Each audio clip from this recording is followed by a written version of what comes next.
August 1st, 1980, the cable channel Cinemax was born. It was created to be a distribution arm for the mega cable network HBO. Its purpose was to be a direct competitor to Showtime's distribution arm, the Movie Channel. Cinemax was a 24-hour network that would air a variety of recently released theatrical movies, as well as classic films, original series, and documentaries. HBO would create or purchase a variety of content and then send it to air on Max. Cinemax evolved from this over the years, and then something happened in the mid-90s. In the evenings, Cinemax started airing movies aimed at adults, which began with some racy mainstream R-rated thrillers, and then branched out into more risque softcore films and TV shows aimed at an audience who were looking for something a little salacious before bedtime. Their main audience was young men who were often using their parents' cable, and couples who weren't comfortable with hardcore pornography.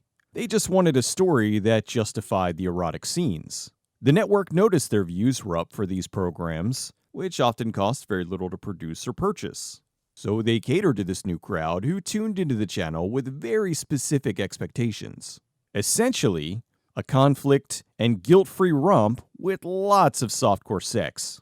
This evolved into the late-night programming block on Cinemax. People didn't call it Skinemax by accident. Previously, you would only see something like this on the Playboy channel, and teenagers had a better chance of convincing their parents to get Cinemax than Playboy. Before all this, though, there was producer John Quinn, who was one of the founding fathers of late night. He got his start in horror with his first film, Cheerleader Camp, back in 1988. Then in the 90s, he started working for Playboy. He directed a variety of movies for the channel, like Sheer Passion, Key to Sex, and Hot Club California. Eventually, Quinn took his late-night concepts and branched out beyond Playboy. In early 2000, Quinn created the series Passion Cove for HBO, who then put it on Cinemax. He was the executive producer and even directed some of the episodes. The show was a hit for the network, and they wanted him to make more. Meanwhile, John Quinn met Bill Burke, the staff producer at Mystique Films, which was owned by Playboy. Burke produced roughly 18 films for them over the course of 3 years. Movies like When Passions Collide and The Night That Never Happened. These films consisted of some sort of mystery filled with lots and lots of softcore sex, which became the standard in the years that followed. A year later, in 2001, Bill Burke line-produced Sexy Urban Legends for Playboy, and John Quinn was the executive producer and showrunner. On the non-Playboy side of things, Burke was working on a bizarre paranormal adjacent show for Canada called, appropriately enough, Creepy Canada. Creepy Canada wrapped after 3 seasons, and Burke returned to work with Quinn on the HBO series Sin City Diaries. John Quinn and Bill Burke had a great working relationship, and they became good friends. Going back to the late 90s, artist Doug Brode worked as a storyboard artist and production assistant on Quinn's non-sexy film, Boardheads. During this time, Brody became good friends with Quinn.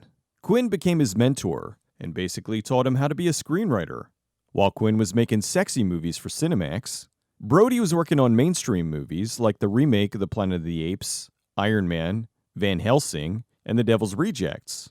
While doing that, Brody also wrote a variety of scripts. In the mid-2000s, he was writing shows for Cinemax under the pseudonym Doug Miller, which was an homage to writer Frank Miller. Years after Boardheads, Quinn hired Brody to write some episodes of Sin City Diaries. Brody's scripts for the show were so good, they caught the attention of the higher-ups at HBO. While many of the scripts written by other people were the usual late-night fare, Brody's scripts were darker and edgier than what other writers on the show were doing. Instead of telling him to stop, they told him they liked it and wanted more. One night in December of 2007, Brody was flipping through TV channels, and he stopped on a talk show where they were discussing cloning. Because of the death of Dolly, the first cloned sheep in 2006, cloning had become a hot topic of debate. Anyway, Brody was intrigued by this, which led him to thinking about things that could happen if we were able to clone humans. He thought it would make for an interesting story. It was a holiday weekend, and he spent it writing the pilot for a potential TV series. He wrote a 30-minute pilot that was a unique mixture of serious and sexy. He called it Kinky Science. It was about the not-too-distant future where a multi-million-dollar company figured out human cloning. This brings with it a variety of pros and cons. The pilot revolves around a scientist who was one of the people who developed the technology. She dies in a horrible accident and is brought back to life in the body of her clone, only to find out that the real reason she was brought back isn't what she thought. Brody gave Quinn the script for the pilot of Kinky Science, and he loved it. He felt the show had the potential to take late-night programming in a new direction. As luck would have it, HBO came to Quinn and told him they wanted another show. Since Quinn created Sin City Diaries, which was such a big late-night hit, HBO was eager to work with him again. Quinn presented them with the pitch for Kinky Science. Around that time, Brody started working as a concept artist designing props for J.J. Abrams' Star Trek reboot. 5 or 6 months went by and he hadn't heard anything about if Kinky Science was going to be picked up or not. It was now the last week of filming Star Trek and Brody got the call. He was standing outside the bridge of the Enterprise when Quinn told him HBO greenlit the show for 13 episodes, and they needed to get working on them immediately. His work on Star Trek ended a few days later, so he was able to focus all of his attention towards Kinky Science. He went home and mapped things out. He'd already written the pilot, so now he wrote a 2-parter called Property that he figured would be great for the middle of the season. Those 2 episodes gave him what he felt was the heart of the whole series. He then wrote the last 2 episodes, so now he had a beginning, a middle, and an end. He just needed to come up with all the bits in between. While the pilot largely focused on one scientist, the expanded story now revolved around a variety of characters. Julia, the clone scientist, Bethany, the new employee, Colin, the owner of the company, Philip, one of the research scientists, and Penny Serling, a brilliant and sexy scientist named as an homage to Rod Serling. With the new focus of the show, Brody realized Kinky Science wasn't the right title and renamed it to Forbidden Science. The show was going to be a fun, sexy, modern twist on Dr. Frankenstein, and he felt Kinky Science sounded too porno. HBO had a lot of faith in the show. Normally, they would have never let a first-time writer helm a series. However, with Quinn's track record combined with the high quality of Brody's scripts, they let him do it. Now with the show fully underway, Quinn brought Bill Burke in to produce. Brody spent the next 3 or 4 months in a 1-bedroom apartment writing the scripts. He wrote 11 episodes, but it was taking too long, so the studio brought in Burke to write the missing 2. When Brody signed with HBO, he asked to be credited by his Doug Miller pseudonym. While working on Forbidden Science, he was doing storyboards for Alexander Payne on one of his projects, which would eventually become the 2017 film Downsizing. One afternoon, he was talking with Payne about Forbidden Science and mentioned he was doing it under a pseudonym. Payne told him, "You're writing a TV series. I don't care what it is. You put your name on it." Brody called Quinn and asked him to change it to his name instead of the pseudonym, which he did. Now that his name was on it, he decided to take a more involved role in the production. He stepped up and decided to be as heavily invested in just about every aspect of the show as he could. With all 13 episodes written, they started casting. Everyone agreed that the cast should consist of naturally beautiful actors and actresses. Casting sessions started in LA, since that was where they cast most of Cinemax's After Dark programs. Brody worked with John Quinn's son Devin on the LA casting.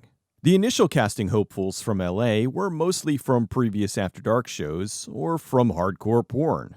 This is where they realized that casting a high-concept erotic show would be a little more complicated than they initially thought, as actresses who are open to appearing in erotica often have added absurd amounts of tattoos to their cosmetic enhancement packages.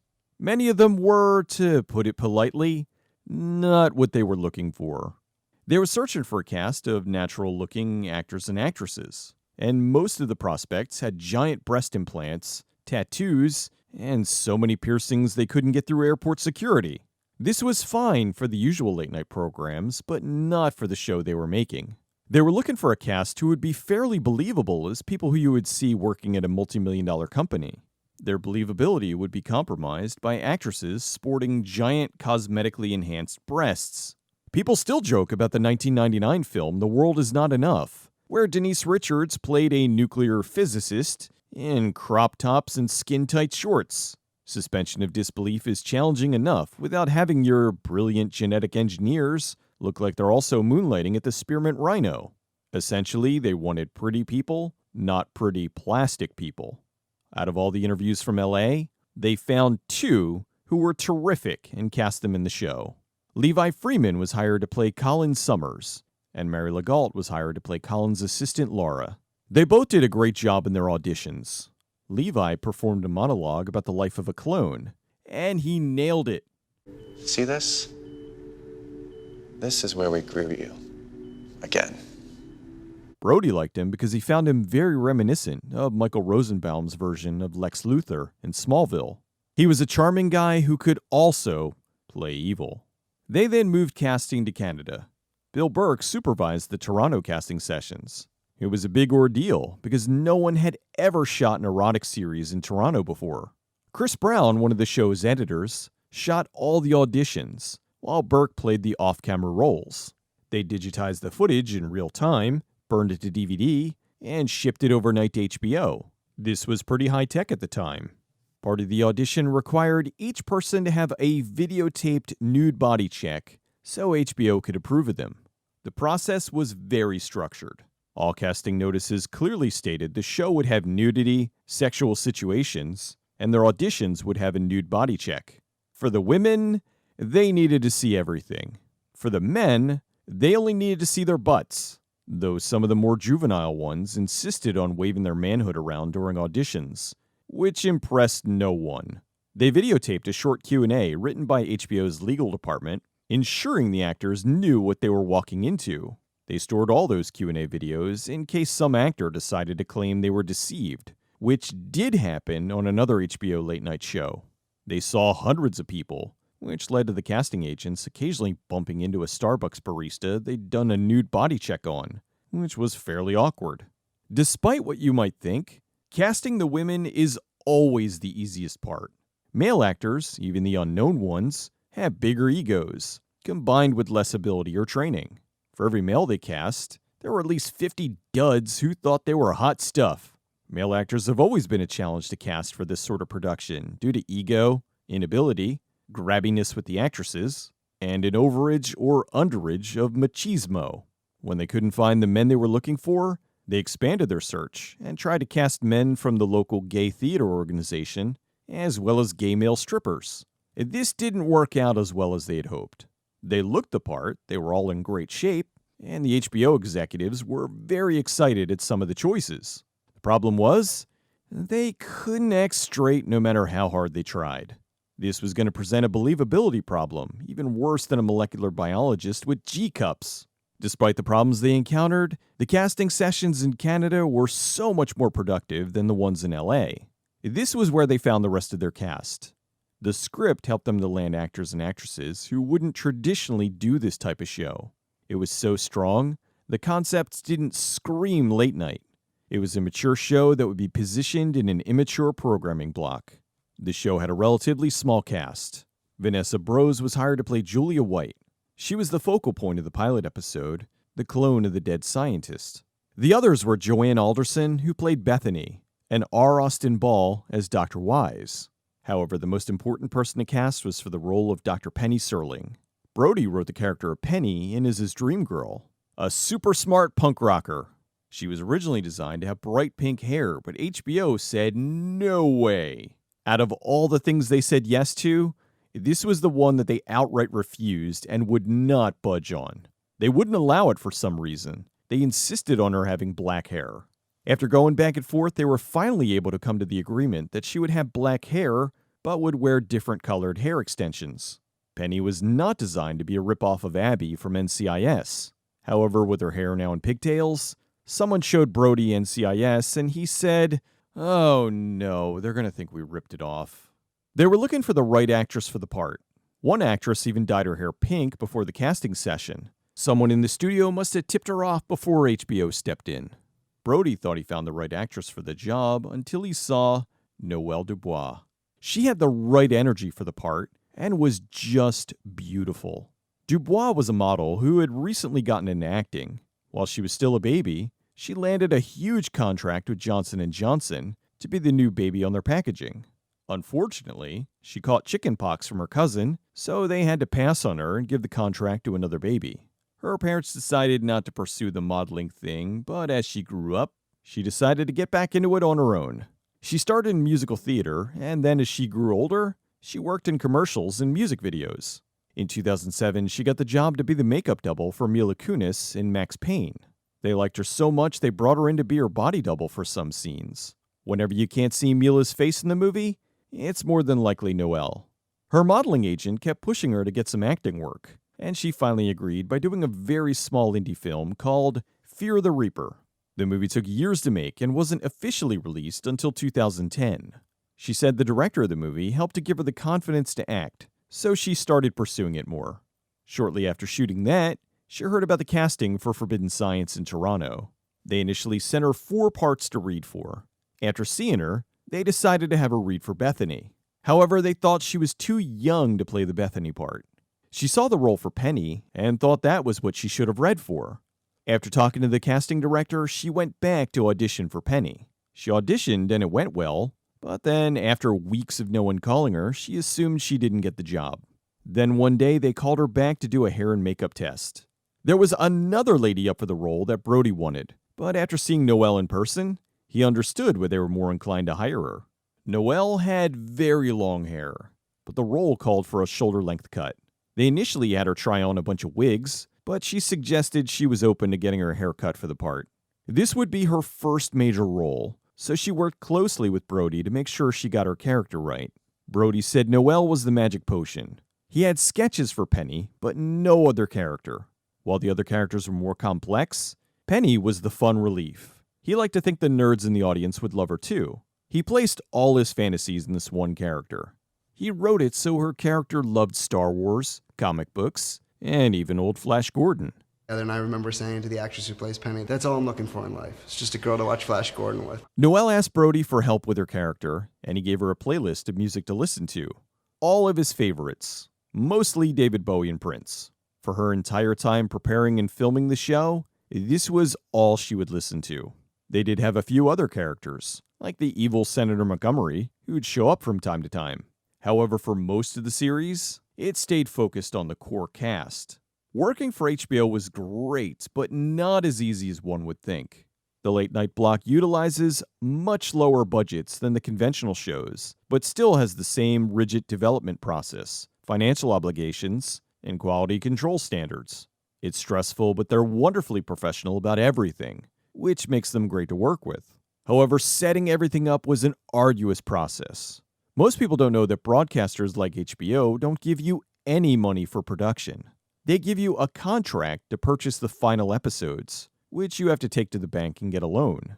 Essentially, you take out a loan for the proposed budget, and after you deliver the finished product, HBO will pay you back, and you use that to pay off the loan. Burke was very nervous because he was on the hook for the money, and if they didn't deliver, he still had to pay. On top of everything, he purchased the equipment required for post-production so they could do everything in-house. Now with everyone in Canada, they were moving full steam ahead, although the reality of the project was starting to kick in. They were given an impossible task. No one had done a show like this before. A late-night Skinemax program with a fairly thought-provoking storyline about what it means to be human. There weren't many producers who could pull this off. Quinn pitched the show as a unique blend of noir and erotic programming that combines intelligent scripts and attractive characters with great production value. The team believed in Brody's vision and forged ahead to make the best show they could. Filming started in the fall of 2008.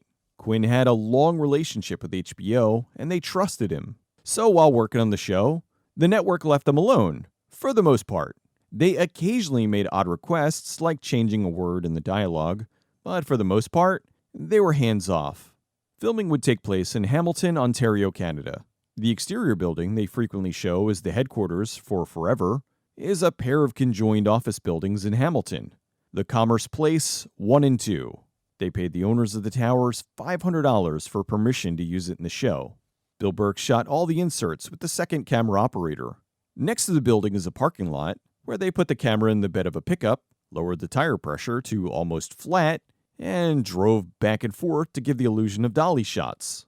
Filming for the interiors took place on the top floors of a mall in Hamilton. So getting from the tower where the offices and dressing rooms were meant walking across the entire mall, which got them some odd looks from the mall walkers. There was a bar on the mall level, one floor below where they shot Penny's lab. One night, they were trying to finish the last scene of the evening when an incredibly loud band started playing. It was a Judas Priest tribute band. Burke went down and paid them $100 to delay the show until they finished filming for the evening. But they only consented to that delay after he dazzled the vocalist with his knowledge of Judas Priest deep cuts. Burke is a huge Priest fan, and was even able to name some of their various drummers from over the years. After they finished filming, he went down to the bar, thanked the band, and listened to a set. They were okay. The production designers did great work on the sets. They had to take this basic mall and make it look like a sophisticated $1 million cloning facility. The cinematographer was the talented Simon Showit. He was just coming off of directing music videos and did 3 indie films, Grindstone Road, Bitten, and Time Bomb. He was able to do some amazing work with very little money. Brody was heavily invested in production, probably more than the producers wanted. He was the first on set and the last to leave. This series was his baby, and he wanted to care for it as best he could. He worked closely with Quinn, who understood that this was Brody's vision. Like at Doug, sometimes I watch him and he goes, "My baby, it's coming alive. I'm gonna all these characters I wrote, all He's this." leaving out all the moments where I'm like, damn it, that's wrong. That's not the way it sounded in my head. The pilot was about 90% as it was originally written, which was quite a bit more than most get. Quinn was the godfather of the show. He fought the hard battles and fostered the production. He tried to help keep this as close to Brody's vision as possible. For example, one day HBO sent notes on some dialogue changes they didn't like, but the creators did. He ignored the notes and shot the scene. Later, he called them and said, "Oh no, we already shot the scene before we saw your message. Oh well, too expensive to go back and reshoot it now."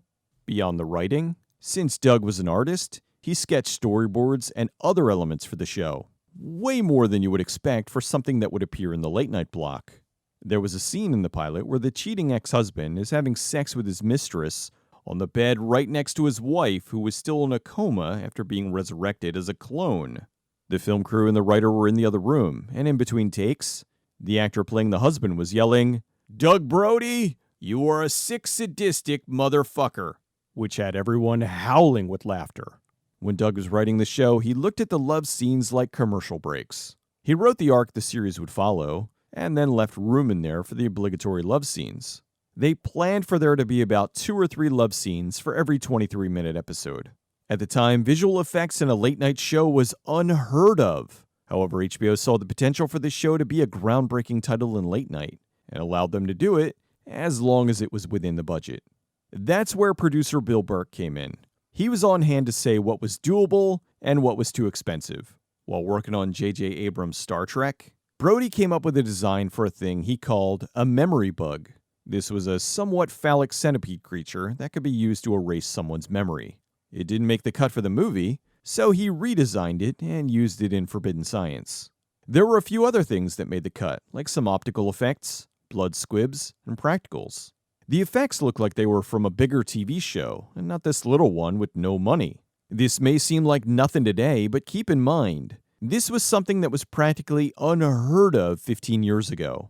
There was a segment that would run towards the end of the season that Doug wrote as this big anime sequence. Penny was fighting off killer robots, which would transition into a love scene that would then turn back into reality to show Penny and Philip using VR.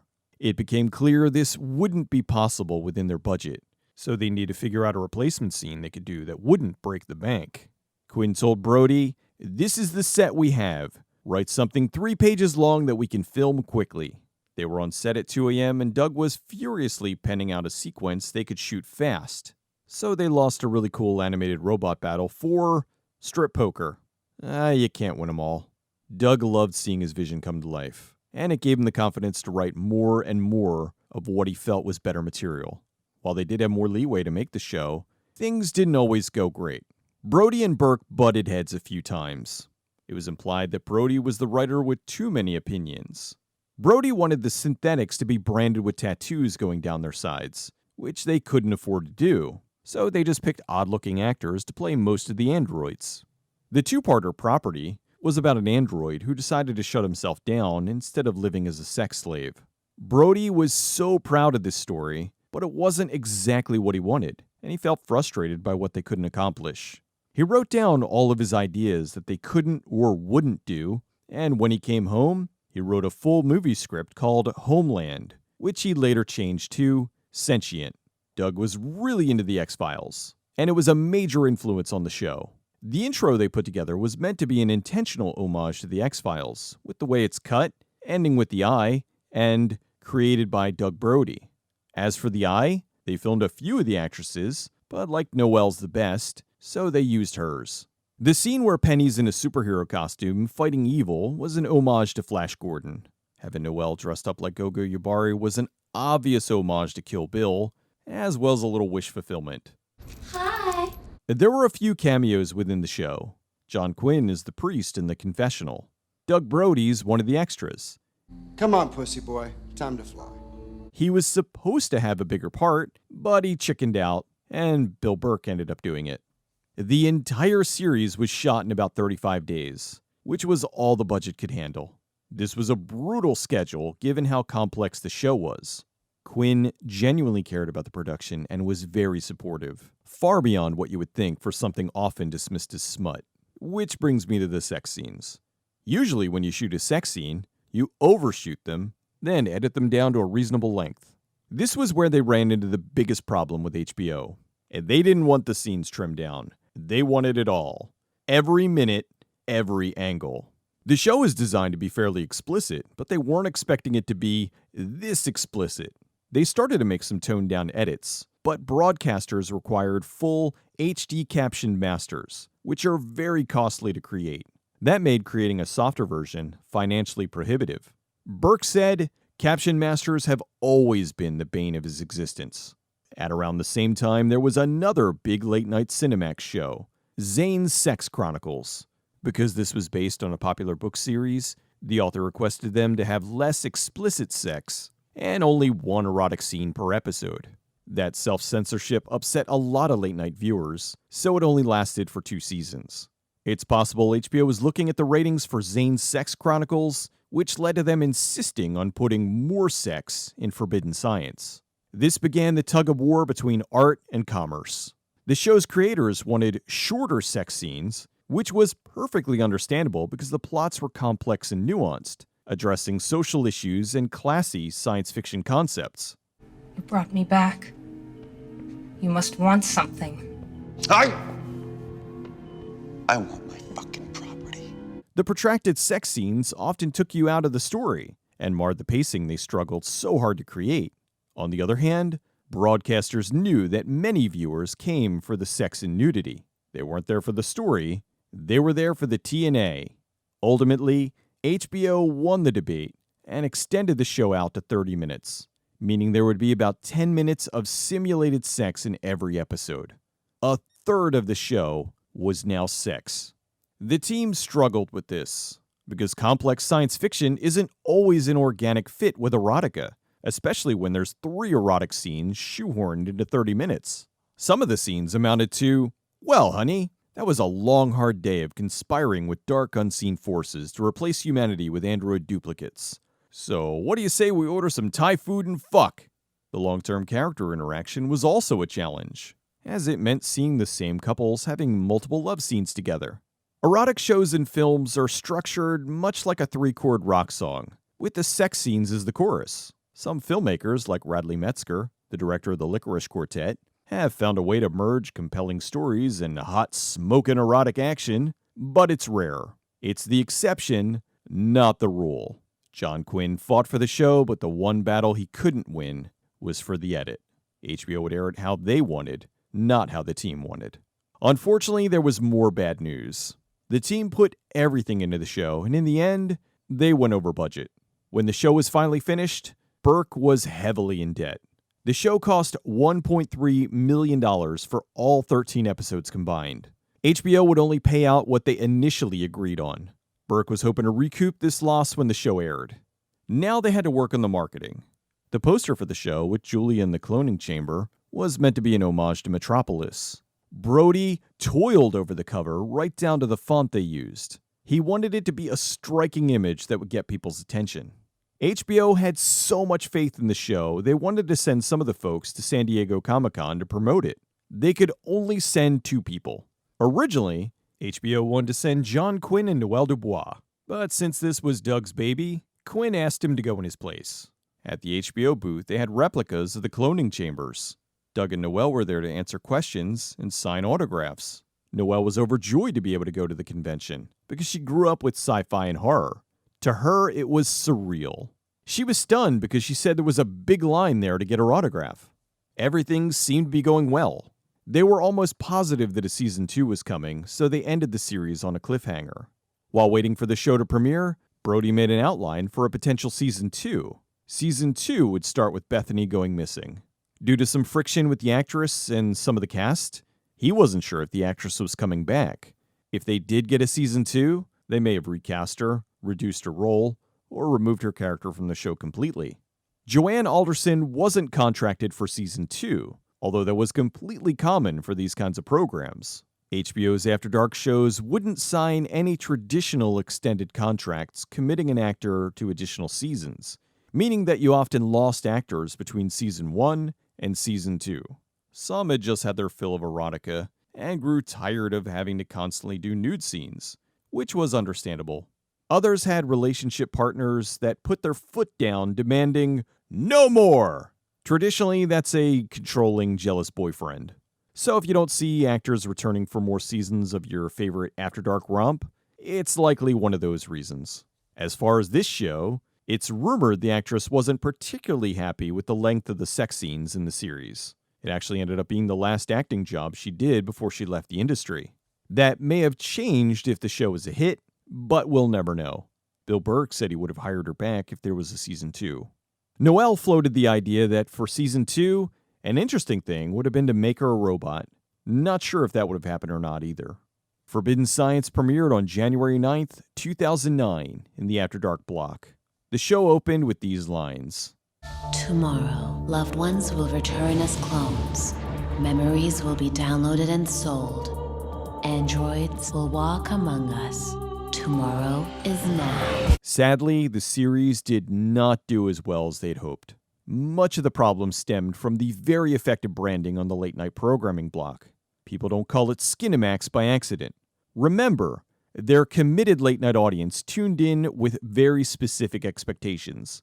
A conflict and guilt-free romp with lots of softcore sex. HBO's more traditional primetime audience steered clear of that late-night programming block for the same reason. They were getting their fix of nudity and titillation from bigger shows like Game of Thrones, and rarely delved into the low-budget nudie programming block.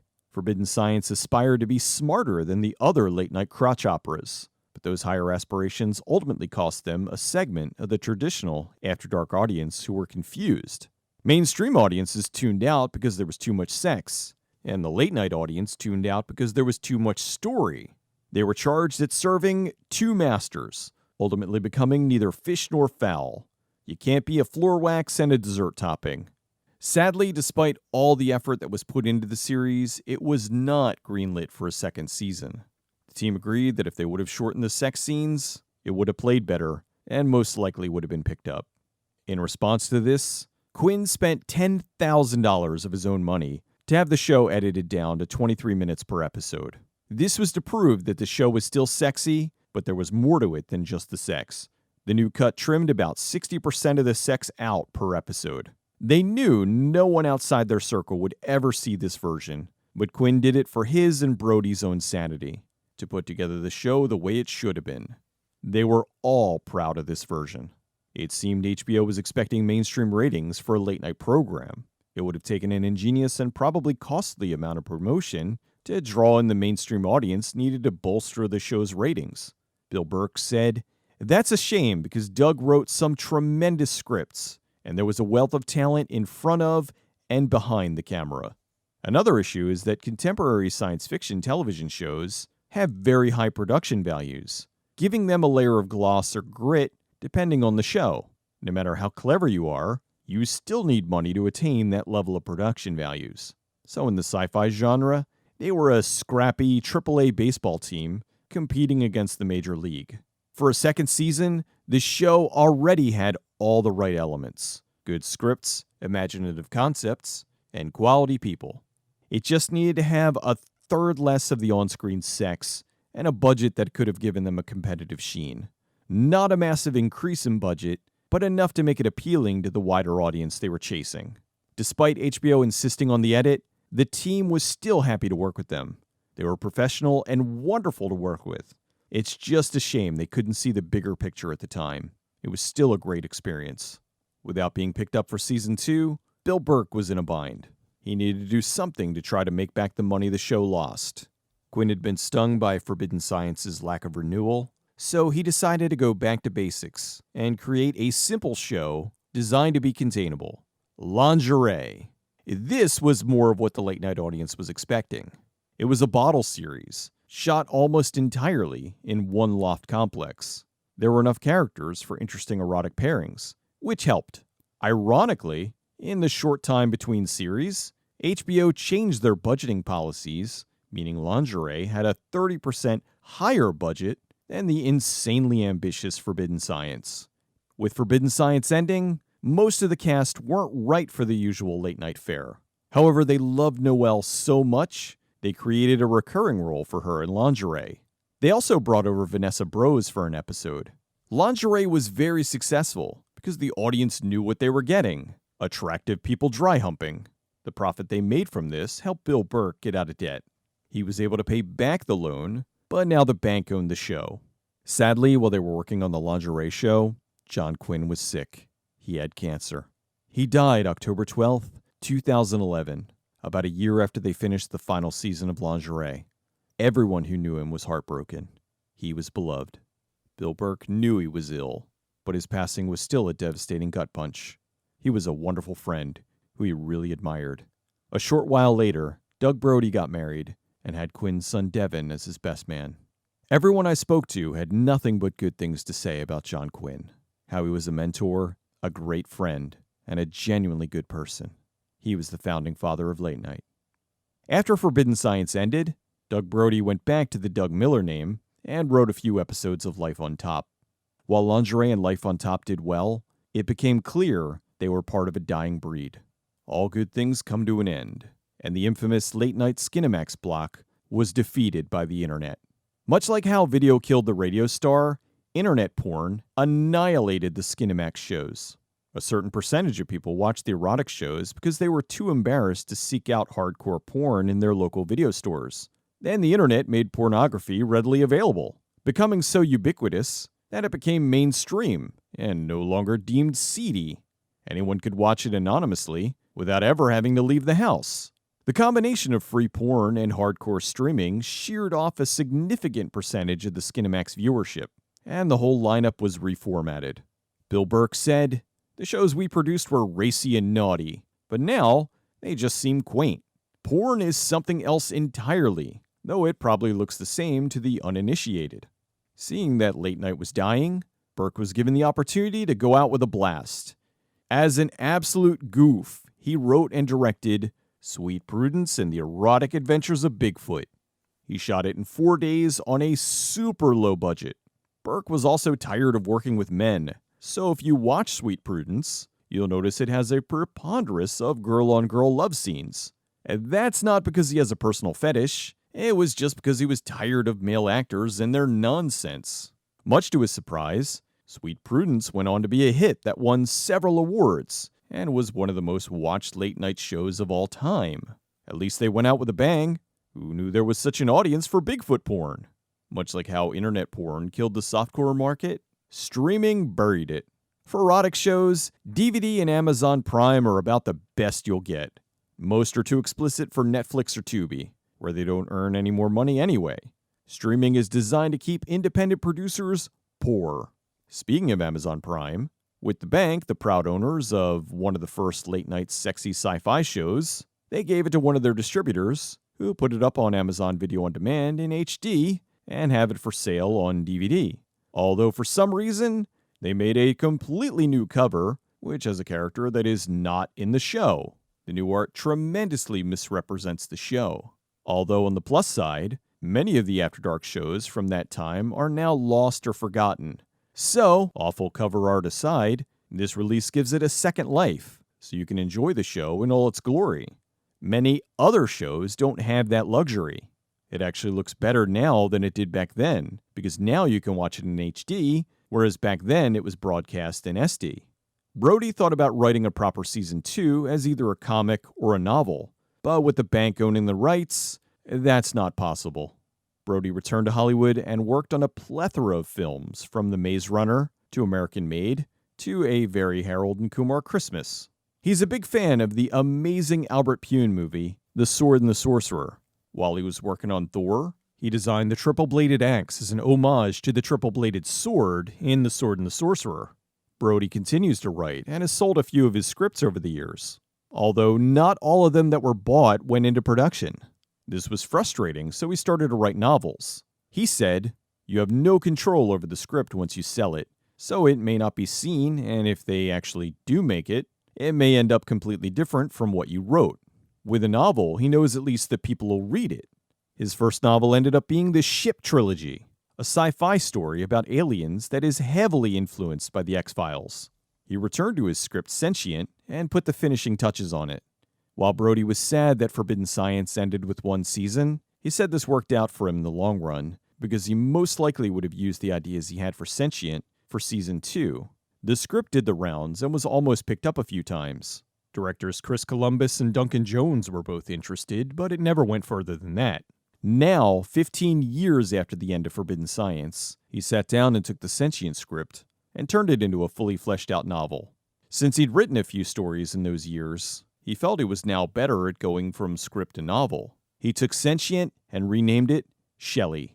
In a sheer coincidence, I put out a video where I mentioned Forbidden Science, which led to me talking to the creators right when Shelley was released. So Shelley is a spiritual follow-up to Forbidden Science.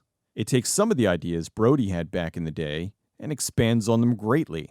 He's grown over the past 15 years, and while his ideas were initially solid, he feels he's a better writer now and would not have been able to write the same book back then.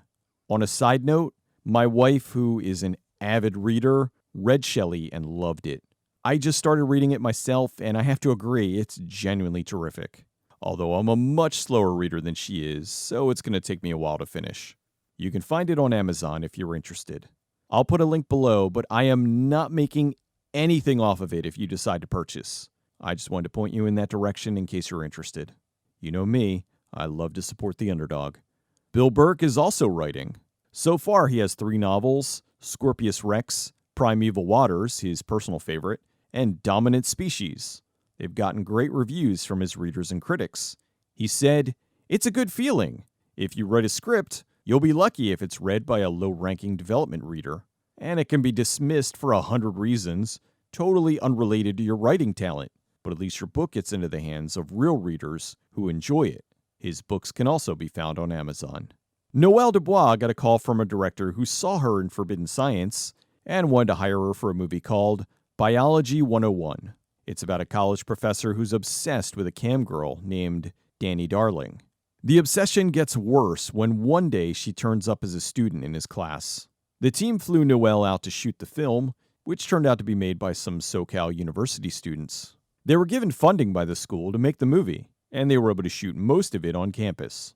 The guys making the film ran over budget, which caused the film to not get released until years later in 2013. Noelle decided to leave acting and now lives happily in Australia with her cat who speaks French. HBO didn't understand what they had. The world wasn't ready for a show that paired nudity and sex in a dramatic sci-fi show yet, but they could have been. Look at shows like Euphoria and Game of Thrones. They were able to pair sex with their storytelling, and it didn't have a negative impact. If anything, it brought the shows more attention. Forbidden Science was ahead of its time.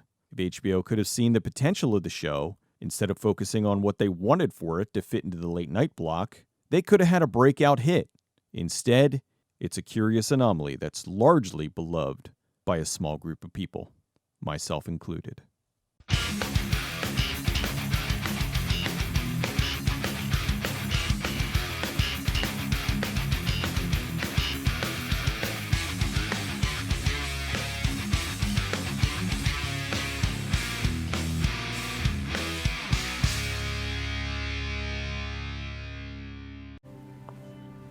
Feel that? It's a heartbeat. He doesn't have one. You're flesh and blood. You can think and reason, have children, grow old, even die. Max here will never be more than what he was meant to be. A really hot vibrator.